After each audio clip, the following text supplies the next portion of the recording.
अस्सलाम वालेकुम। और ये हमारा सेकंड व्लॉग है जिसमें मैंने उम्रा अदा किया था अपनी अम्मी के साथ। और ये हम इब्राहिम खलील रोड के पास से हम होते हुए हरम की तरफ जा रहे हैं। और यहाँ पे मैं आपको पहली साइड काबा की भी दिखाऊंगी।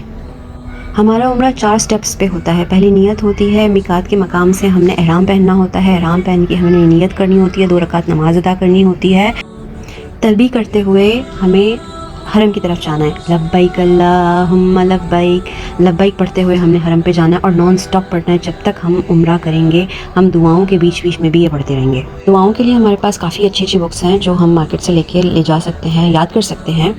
तवाफ़ के लिए 7 दानों की तस्बीह मिलती है, वो आप ले जा सकते हैं, उससे बड़ी आसानी होती है। उम्रे का हमारा सेकंड स्टेप होगा तवाफ़े काबा। 7 चक्कर तवाफ़े काबा के लगाने पड़ते हैं। स्टार्ट करते हैं हम हजर अस्वद से और सामने अगर देखें तो एक ग्रीन कलर की लाइट होती है जिसकी निशानी होती है कि ये हमारा 1 चक्कर कंप्लीट हुआ। 7वां चक्कर कंप्लीट होगा, आप मकाम इब्राहिम पे 2 रकात नमाज अदा करेंगे। थर्ड स्टेप हमारा सई कहलाता है, जो सफ़ा और मरवा की पहाड़ियों के बीच में जो हम चक्कर लगाते हैं बीबी हाजरा की याद में।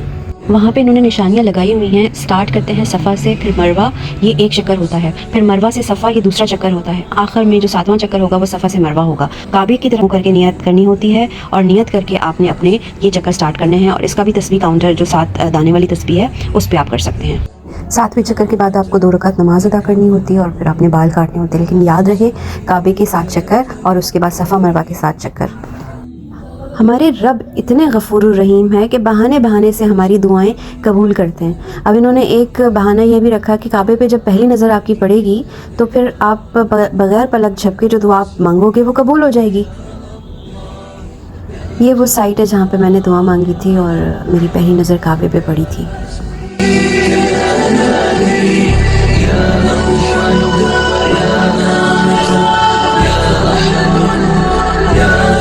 एहराम की पाबंदियों का ख़ास ख्याल आपने रखना है। एहराम की पाबंदियों से अगर आप हट गए तो फिर आपको दम देना होता है। हर स्टेप पे दम देना होता है। बाल टूट गया आपने दम देना है, खुशबू लग गई आपने दम देना है।